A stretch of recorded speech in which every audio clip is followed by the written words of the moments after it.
Bulls Nation, you found yourselves locked on Bulls. I'm Matt. That's Big Dave. Up ahead on this episode, we got two games to break down. The Bulls get a win over the Pacers on Friday and then suffer a tough loss to Embiid and the Sixers Sunday afternoon. That's all next on a fresh Locked On Bulls. Let's go.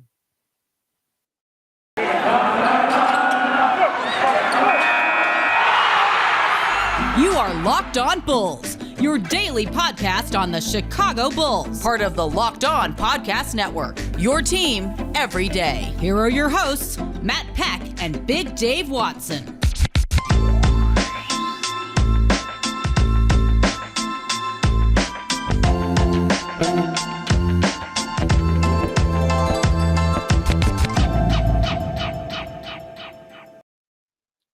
What's up and welcome into Locked On Bulls, part of the Locked On Podcast Network, your team every day. I'm Matt Peck. You can follow me on Twitter at Bulls_Peck. You can follow my co-host Big Dave Watson at BAWL Sports. You can follow us at Locked On Bulls. Check the hoodie right there in case you forgot. Today's episode brought to you by BetOnline. BetOnline has you covered this season with more props, odds, and lines than ever before. BetOnline, where the game starts. All right, Big Dave, lots to get to today. First and foremost, most importantly, how was your weekend, sir? Weekend was great. Weekend was good. Launching the new ball hoodies. They'll be on sale Monday for everybody out there watching this live. They will be on sale Monday. They come in black. They come in white. And then we'll have some other wonderful things that we'll be doing. But yes, Monday, you can get you one. Go get you one, support, show your love. And yes, I had a good weekend, and that is definitely one of the reasons why. Good to hear. If you aren't already on your laptop with your finger over the buy hoodie button right when they're on sale, I don't know what's the matter with you. I don't know what's up. All right. So, Dave, obviously a tough loss to the 76ers, but first let's talk about this game against the Pacers. Obviously, the Pacers, like the Bulls, a shorthanded team as of late. Yeah. We actually just earlier Sunday saw them make maybe the first of multiple trades, sending Karis LeVert to the Cavs. Watch out, Cleveland. But, you know, two big things for me in that game. One, how about 36 and 17 for Mr. Vucevic? How about that? How about that? How about that? And then we got to touch on Ayo. But let's start with Vuce. Can we Dave, please tell the people about Vuce and the game he had against the Pacers? You know what? I just want to say that because I didn't want to come on here like I felt after that game, because I think it's a good thing that we didn't do a show after that game, because I was really, truly ready to let a ton of people just plain old-fashioned have it about that man, Nikola Vucevic. But I got it on my system. I went on Bulls Gold today. I got some of that out of me, so checked out the Bulls Gold podcast where I got Salim and Ed. Yeah, so check that out. But guys, you just got to be patient on this man. You had to take your time with Nikola Vucevic. It's a two-time All-Star. You've seen what he has done his entire career. Like I continue to say, he's not in a decline. He was simply in a slump. A decline would mean he couldn't do the things that he used to do. He was still able to do those things. He was just missing those shots. Now, it all turned, I think, after that Orlando game. Once that Orlando game happened, it kind of turned for him, because it probably crossed his head like, oh, snap, I played like trash at home. This is where I, what got my start. All my people are here, and I played in front of them like poo-poo. I can't have it like this. And then after that game, everything kind of changed for him.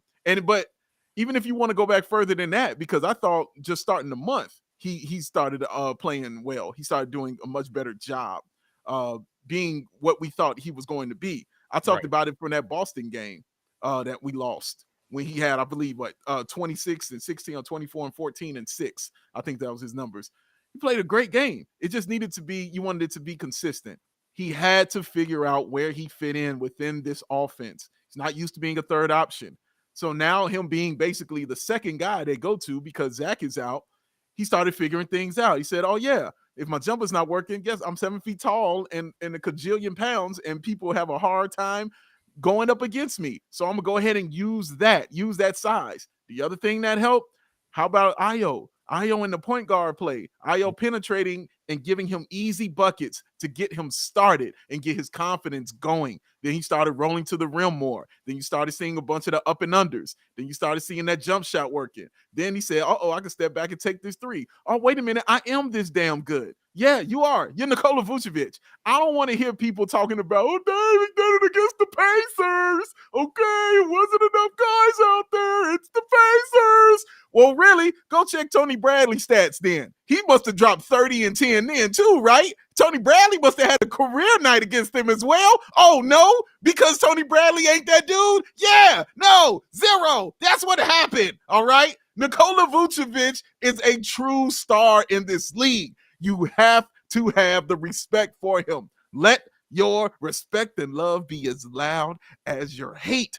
That's all I'm saying, guys. If you're going to criticize him, show him the love when he does it correctly. And he's been doing it correctly, Matt, this whole entire month of January, all the way into February.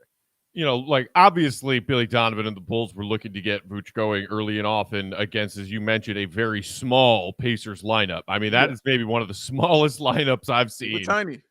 ever. And Vooch, 16 of 21 and 15 of 19 inside the 3-point line. Yes. You know, that's what we've talked about. You know, we know that Vooch is going through an up and down year as far as his shooting touch, and he's had these shooting slumps. You know, knock on wood, he seems to be working his way out of one right now, and he's been shooting the ball better recently. And occasionally he can knock down a big three for you. But I don't need Vooch shooting 7 or 8 threes a game. I don't. One of two behind the 3-point line, especially on a night when you're playing a Pacers team that small. It's simple, you know, like that's what Stacey always says when they give the ball to Vooch. Game. It's a simple game, guys. Yeah. So credit to Vooch for having that monster outing. The Bulls also got 31 from DeMar in that game, but the play of the game, Dave. Everybody in that building probably thought, all right, well, this is DeMar time. DeMar buzzer beater against the Pacers back on New Year's Eve. We remember that. And DeMar was cooking. And so Pacers clearly are like, all right, well, don't let DeMar beat us. So what does Billy Donovan do? After a night when his rookie Ayo had a couple of unfortunate errors and turnovers, costly turnovers in a game that they end up losing to Toronto, he goes right back to Ayo and says, hey, man, they're going to be keying on DeMar. Try and turn the corner. If Vooch is there for a dump-off pass, great, but just try to turn the corner. And he turned the corner and then some, Big Dave. That might be – there's so many, but that might be my favorite play of the season right now. Holy crap. Ayo, get you some. Dude, it was beautiful, Matt. Wasn't it just wonderful? And the best part about it for me was the play was called for him. You know what I'm saying? Like how much I guess faith, you know, is Billy Donovan showing in Ayo right now? You know what I mean? Like this is a rookie. And not only that, man, he also had a career high in assists. He had 14 assists also that game. That dude balled out. He did that as well. But how much faith, and he's just comfortable with Ayo being out there running that point, to the point he's like, yeah, well, fake it to him and then go run to the rim. How about you do that? That sound good? All right, go ahead. Executed it perfectly. There was no hesitation. There was nothing. He looked, he went, he faked it. They gave him the lane, and he went all the way down and yammed it on everybody. And then when he comes back down the floor, they make a defensive stop, and he did something I haven't seen him do all season long, Matt. Let out a primal scream after he did that. I have not seen him do that all season long. He's usually composed and cool, but if it was any time to let that out, your chest, it was that time right there, man. So it was good to see that. I felt so happy for him, man. Like he's just such a luxury to have right now, and his growth and the things he's continuing doing on the court just makes you happy for the Chicago Bulls going forward. Really does. You know, it was great to hear about the exchange that he and Billy Donovan had. I think it was, morning shoot around before this game against Indy, where, Billy pulled him aside, and, Ayo was kind of worried, getting chewed out at the principal's office kind of thing. I think is the, example he gave. And all it was Billy just walking him through a couple of those plays that went wrong late in that game against the Raptors, saying, okay, do we understand what happened here? Do we understand what happened here?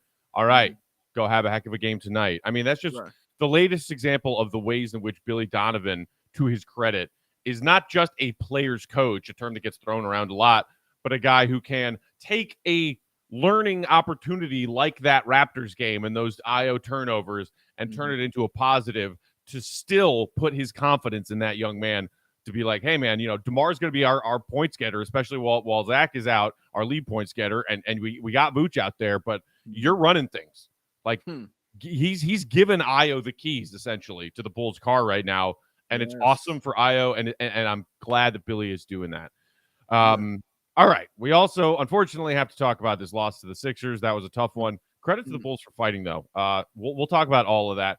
But first, Big Dave, tell the people about the delicious Built Bars. You know what? After yelling at Bulls fans about my man Vooch and how awesome he is, I get a little hungry.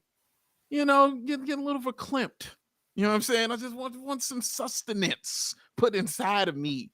And the only way I know how to do that, y'all, is to get me a Built Bar. Now, why would I get a Built Bar? Why, Dave, would you go to the Built Bars instead? Why wouldn't you go get yourself a Snickers or something like that? And I'll tell you why. Because one, all Built Bars are covered in 100% real chocolate. All right? But the most important thing, 130 calories, 4 grams of sugar, 4 net carbs, 17 grams of protein. And the final thing, y'all, all the flavors that I can think of, they will hand them to you. They got some incredible flavors. You want a churro? They got it for you. Coconut marshmallow? They got it for you. Banana cream pie? They got it for you. And they do one every single month. Matthew Peck, please tell them what the flavor of the month is, please. White chocolate cookies and cream. How you don't want that? Get you some of that. Go to built.com. Use the promo code LOCK15. Get yourself 15% off your order. That's LOCK15 for 15% off your order at built.com. Built Bar. They wear ball hoodies too. Ooh. All right. 119-108, the final. The Bulls lose to the Sixers. And I know we just talked about the strong game he had against the Pacers, but here is my turn to tell the Vooch haters to shut up. If I see one more tweet after Vooch can't guard Embiid, what are we going to do? God. You know who else can't guard Embiid? The entire NBA. Have you seen that man's numbers? Have you seen what he's doing? Yeah. He dropped 40 tonight?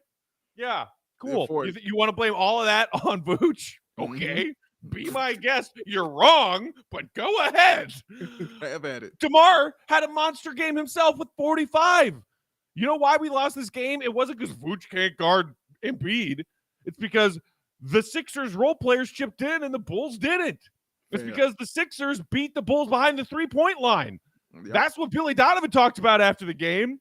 Billy Donovan talked about a weakness at the point of attack defensively after the game and the three-point line.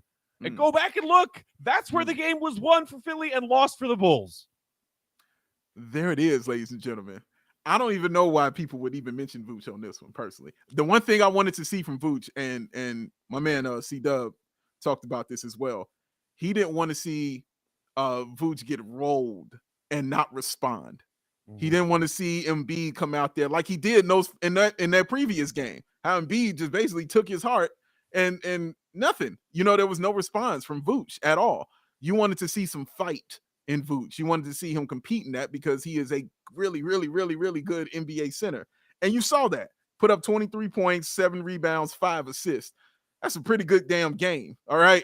Like the shooting wise was tough. 8 of 18 is tough. And 2 of 7 from the 3-point line. Like we said, we don't want to see him taking the amount of threes. And that's the only issue I had. It was in the fourth quarter. He took more threes, more so than he was going inside, trying to get those fouls on Embiid. Because that's also helped, Matt. Getting those 3 early fouls on Embiid kind of helped because they had to go with Drummond instead. And he's not in Joel Embiid. That's no disrespect to Drummond. Also, I think Drummond might be dead now, but we could talk about that in a second. But man, dude, like I thought Vooch played well. I just wanted to see him respond. I used the comparison of when Michael Jordan used to play the Cleveland Cavaliers when they had Ron Harper. When Mike would have 40, Ron Harper would have 34. Like that's kind of what I wanted. You know what I'm saying? Right. Like if Embiid's going to do that, I need to see the counter. You know what I'm saying? And I liked his counter. You know what I'm saying? I was like, okay, he put me in 23. All right, 7. All right, 5. Okay, and he did it with 5 fouls. You know what I'm saying? So I was like, okay. I think he got his 4th with like 7 minutes left in the third quarter. Yeah, and Billy Donovan still stuck with him till about 2 minutes left in the third.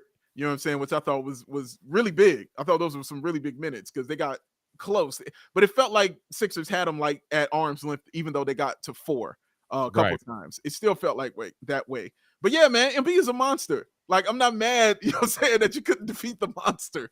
Like, you ain't been able to. He's 10-0 against the Bulls, man. This is a thing now. So, but yeah, man, I like the way Vooch played. But yeah, man, that 3-point shooting, that definitely, for me, was the key to why they lost this game. They could not get it done from behind the arc. Outscored the Bulls by 15 behind the 3-point line. Bulls lost by 11. There's your ball game. There's your ball game.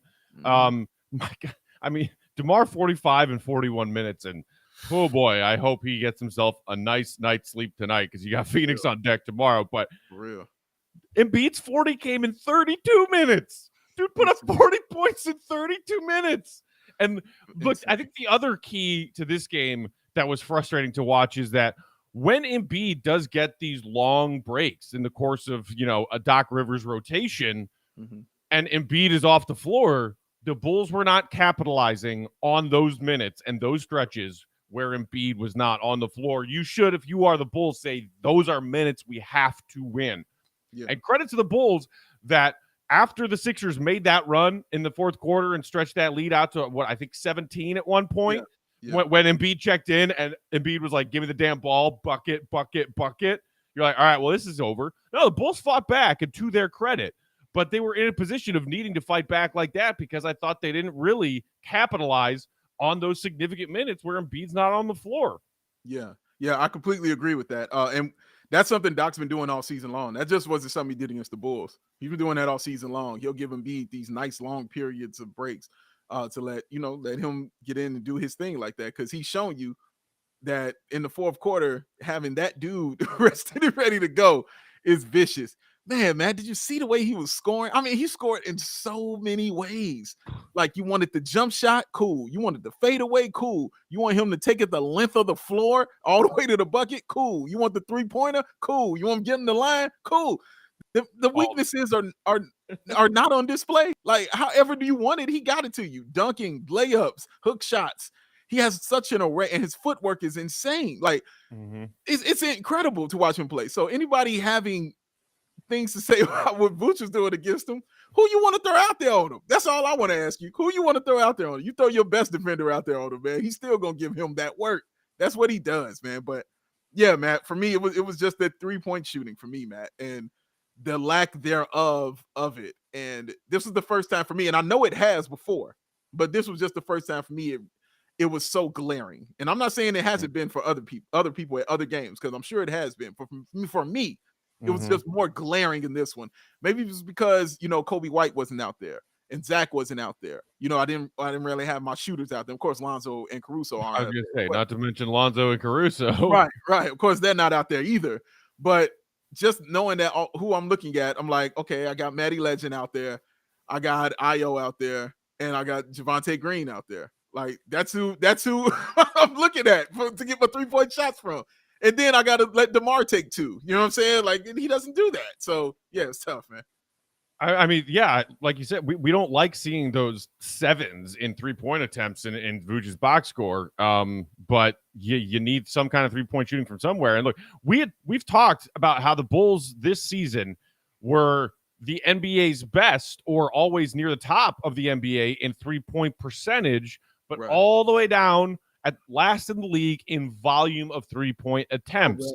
And saying it's a winning formula because they're winning more than they're losing. And they get the 3-point shots from the guys they need when they need them. But right now, a lot of those 3-point shooters, and especially, like you mentioned, not just the guys who've been out for a while, but no Zach and no Kobe in this game, where are you getting your shooting from? We need to stop with the Matty Legend nickname. I can't No, do we it. will not stop with the Matty Legend nickname. He played 34 minutes and he scored 5 points.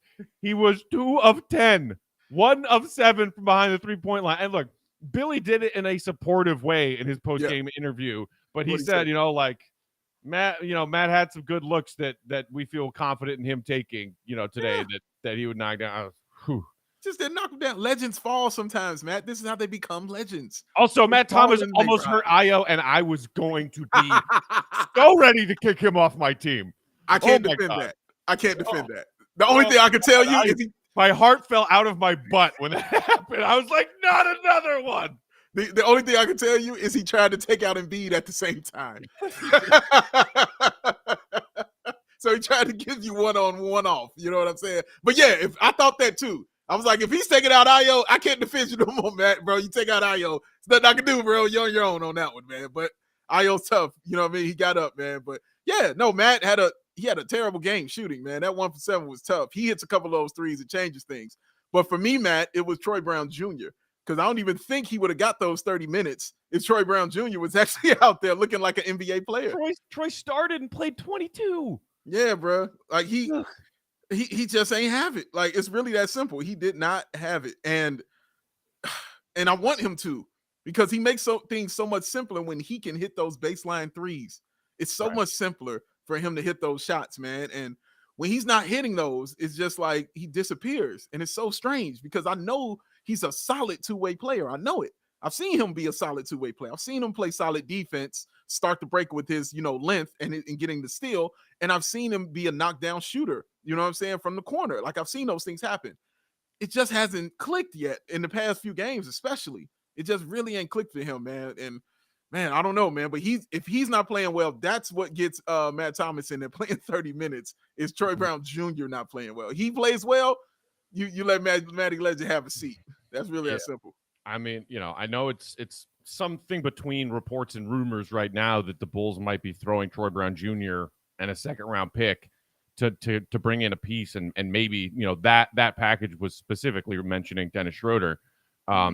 We'll talk a little bit more about this impending deadline in just a minute, but if you can get something for Troy Brown Jr., if you can get a better player for Troy Brown Jr., bye. All right. But before we get into a little bit more of the big picture stuff between now and that trade deadline Thursday, Big Dave, you know what it's time for? It's time for Super Bowl Sunday. Yes, it is. We're less than a week away. It is Super Bowl week. And you know what that means? You got to be going to BetOnline, folks.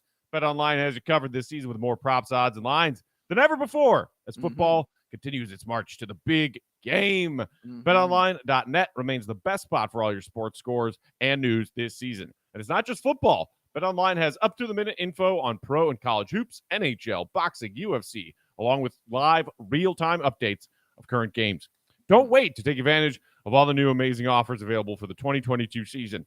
BetOnline, it's where the game starts. Woo! Get your Super Bowl bets in, people. All right. Oh, baby. All right. Before we talk about this trade deadline stuff, last thought on this loss to the Sixers. Ayo caught another body. He almost did it to Embiid. He almost did it to Embiid. He took care of Drummond, and oh my God. Fearless. This young man is fearless. Yeah, man. It was so dope to watch. And you're right. I like that he just went and tried to do it twice. Like, y'all gonna keep letting me do this? Well, guess what? It's gonna happen again. And Embiid is the only one who says, wait a minute, I'm an MVP candidate. Hold on, man. Hold on for a second now. Like, let's slow down a little bit. But I just love that about him, Matt, is the fearlessness and the confidence is what's important. And that's what's really, really key. He is confident in his game and what he's trying to do out there. And just like any great player, if something is working, you go back to it. You try it again. And it tried to work the second time. He's like, well, how about I try the third? And it just barely didn't work. So that means you're going to see it again. That's what that means. You're going to continue to see him go up and try to dunk that. I love the fact that he's showing that he's learning from mistakes. Because you remember, Matt, we talked about that on the show when he would get breakaways and go up for layups and they would get swatted. And we were like, yeah, bro, you got to learn to put that down. Like, forget them layups, man. Go ahead and dunk that. He said, I heard you. Now check this one out. Let me do it this way. And he goes in and he tries to dunk it, man. And that way he'll also start, I think, getting some foul calls. Because he took a hit, too, from Drummond when he went in for that dunk. He took a hit. But I think he'll start getting some calls if he continues to play that way I want to be a little more under control because I don't want him reckless because I don't want nothing happening. You know what I'm saying, to him like that. But yeah, sometimes man. when you see your boy Ja take off, you're like, oh dear God. Right. I hope he comes down in one piece, you know. Right. You worry about it sometimes when you see those guys, you know, especially the little ones, especially the point guards, you know. You see them go up like that, you worry about the landing and, you know, them taking a hit in the air. And Ayo he's tough. And just like Ja, you mentioned, they're tough guys, you know what I'm saying? But you still want them to be a little safer when they're doing those things. But it looked amazing. It was great. I hope to see it again. I really do. Hope to see it again. I need more Javante posers too. Also, yes. Oh, yeah. But just have an Ayo Javante dunk contest. Come on. That would be better than all of the participants that I saw revealed. All right. So, look, obviously, the trade deadline is Thursday. It is looming with every Bulls loss. Bulls fans are freaking out and insisting that they know the right answer of what this team and this front office needs to do. I'm sitting here Sunday afternoon, Dave, and I'm thinking we just saw the Cavs make a pretty big move, adding LeVert to Garland. That is going to be a potent backcourt. That Cavs team is clearly making moves for right now. Yes. It begs the question, what do AK and Eversley have up their sleeves and what will be the move? We talked about the Dennis Schroeder rumor at the end of last week. I also saw over the weekend that maybe there's potentially something going on with Jakob Poeltl, the big man over with the Spurs. Yeah. I mean, this obsession that Bulls fans have with we need size, we need to go out there and get a big man. Well, I don't know if there is some miracle trade and miracle player in said trade coming between now and Thursday. I am preparing for that not to happen. You know, DeMar DeRozan said after this loss to Philly, like, look, what we're excited about is getting Lonzo back and getting Caruso back and maybe latest update, even Patrick Williams back. Hello. Now, look, P-Dub, I don't think it would also be fair of Bulls fans to have these sky-high expectations for Patrick Williams to come in and just, like, save this team. He's a 20-year-old second-year player who hasn't played since the first 4 games back in October. He's coming off an injury. He'll be rusty. So, if you don't want to put too much pressure on Patrick Williams coming back, but you're also looking for some savior of a trade, I don't see much out there other than the buyout market, Dave. I mean, maybe AK and Eversley will surprise us, but I am looking at Bulls fans right now who are just like, oh, they'll make a move. They'll make some big move between now and Thursday. I'm saying, y'all better get ready for disappointment. Like, oh man, you know what? Let me talk to both sides of this argument here. Let me talk to both sides of this. First, let me speak to you because I kind of agree with you. I think they're going to more so be looking at the buyout side of things than they are the actual trade. And because I just think it makes more financial sense. And I think it's really for the guy that they want. You do mention size, but yeah, it's the size. That's the thing, getting a big man who can play, who can defend multiple positions, get rebounds, maybe score a little bit, and bring some veteran leadership to the team. Yeah, you need that. You usually get that in a buyout. You usually don't get that in a trade. You usually can get that in a buyout. And I don't know what the Bulls' value is for some of the players they might be wanting to trade. You know what I'm saying? So it might be a little difficult to get a higher end guy or things like that. So I see that side. Here's the other side of what I see, Matt. Every single time I've seen Mark Eversley and Arturas go after somebody, they've gotten them. Every time. The only player I've heard them go after that had some validity to it was Jeremy Grant.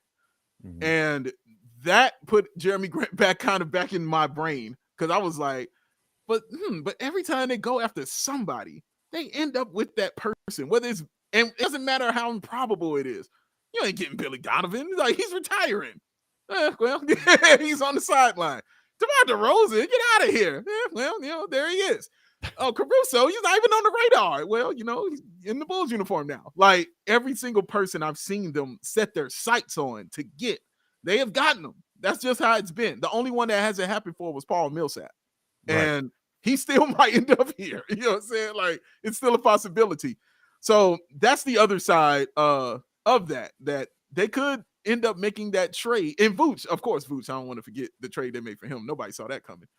But I don't want to poo-poo on either side because I see both sides of this argument here, man. But I'm more lean towards you and the buyout because it just makes more logical basketball sense in my head, financially too, to actually do it that way than to make a trade without Patrick Williams being in it. And if they're showing that they still want to hold on to a guy like Kobe White.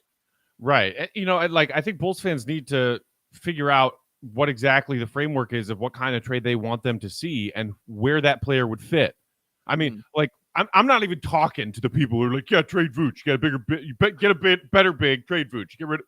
No, I'm not even talking to those people. Those people aren't even living on planet Earth right now. I'm talking about the people who more realistically and more reasonably are talking about front court depth. Somebody better than Tony Bradley, right? Like that's, I think, what we're talking about. Somebody who can give this team a little bit of rebounding, a little bit of interior defensive protection. And if a player like that is on the trade market, what is the asking price for that player? Are the Bulls willing to get? You just saw what the Pacers got for Karis LeVert.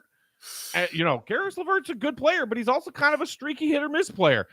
A first-round pick and 2 second-round picks are the Bulls, who, again, still owe one more to Orlando, still owe one to San Antonio. You got the Portland, pick that certainly now is lottery protected based on the way the Blazers are trending. Are you giving up multiple assets? Throw Kobe White in there, whatever, for a bench big? Because that's what it is. It's a bench big is what you're talking about. Because guess what? When this team, knock on wood, has its pieces back, you know who their 5 are? Lonzo, Zach, DeMar, Caruso, and Vooch. And then maybe you get P-Dub back, and P-Dub's your starting power forward. So your starters are Lonzo, Zach, DeMar, P-Dub, Vooch. You're closing with Lonzo, Zach, Caruso, DeMar, Vooch. True. So who is this player that the Bulls are going to get and give up serious capital for to what? To sit on the bench as games wind down, as playoff games wind down? I don't understand that element of this whole conversation. That's a great point. That's an interesting point because I didn't even think of it that way, that you put it like that, because I'm immediately thinking of guys like Montrezl Harrell when you say that. And I'm like, yeah, in the fourth quarter when it's like, yeah, he'll be on the bench. Yeah, like Montrezl will be on the bench, and you'll be going with the 5 that you're comfortable with out there. And Billy Donovan has shown on more than one occasion he's more comfortable with those 4-guard lineups than he is with just running traditional positional players. You know what I'm saying? So yeah, I think you're right in that sense, Matt. But like I said, if they have their sights set on a guy like Jeremy Grant or Montrezl Harrell or whoever, I'm not betting against them getting those players, even if they don't have to give up Patrick Williams. I'm not betting against them making that move because they have shown me to the contrary the entire time that they've been here, running the Chicago Bulls organization. Whoever they wanted, they have said, that's who we want. They have went and gotten them by any means necessary. They went and got that player, no matter who they had to give up, fan favorites, draft picks, money, whatever they had to do. They did it to ensure that they got the player or the coach or whatever person that they wanted for this team. So as the deadline approaches, I still hold on a little bit to that aspect of it when it comes to guys like Jeremy Grant and people like that. But the logic side of me is riding with you when I'm saying like, yeah, buyout. It's just, got the mid-level exception, it just sounds like that's what you'll do. You'll get the buyout and then we'll move forward and get a goon in a jersey and we'll be fine. Like that's just kind of where my mind is with it. We'll see. Counting down the days. We are getting close. Thursday afternoon. It's going to be here before we know it. And isn't it fun that we have the next few days to look forward to Bulls Twitter losing its freaking mind anytime Woj sneezes on Twitter. Man. I mean, it's gonna be nuts, Matt. Matt is gonna be nuts. he announced a trade between the Pacers and Cavs while the Bulls were playing, and Bulls Twitter friggin' exploded. Yeah, the Bulls Twitter exploded. Right? Oh my God, what does that mean? Karis LeVert's going to Cleveland. What does that mean? What does that mean for the Bulls? They have to do a bigger move than that, right? They got to make a better move than that, right? Deep breaths, everybody. And I'll try to follow my own advice in that regard as well. There you go. Deep breaths. Whatever happens between now and Thursday, we're all going to be here on Friday. Game by game, guys. And life goes on. Game by game. Game by game. All right. Speaking of game by game, we got to get out of here and get some Z's so that we can wake up tomorrow and then watch Bulls Suns. No word yet. After the game, Billy Donovan said, don't know about Zach, don't know about Kobe for this Bulls Suns second night of a back-to-back. Man, they need him. They need him. DeMar just played 41 minutes. It's going to be tough. It's going to be tough, man. Game by game, though. It's all we can do. Game by game. Game by game. In the meantime, you can follow us on Twitter at Bulls_Peck, at BAWL Sports, at Locked On Bulls. And that text voicemail line's there for you, our fellow Bulls fans, 331-979-1369. Yeah. Great ideas between now and Thursday. Just send them. Digital therapy. Send them our way. Do us a favor. Also, hit that like button if you enjoyed today's episode on YouTube. Subscribe to the channel if you aren't already. And that's it. Until next time, that's Big Dave. I'm Matt. See Red be good. Peace.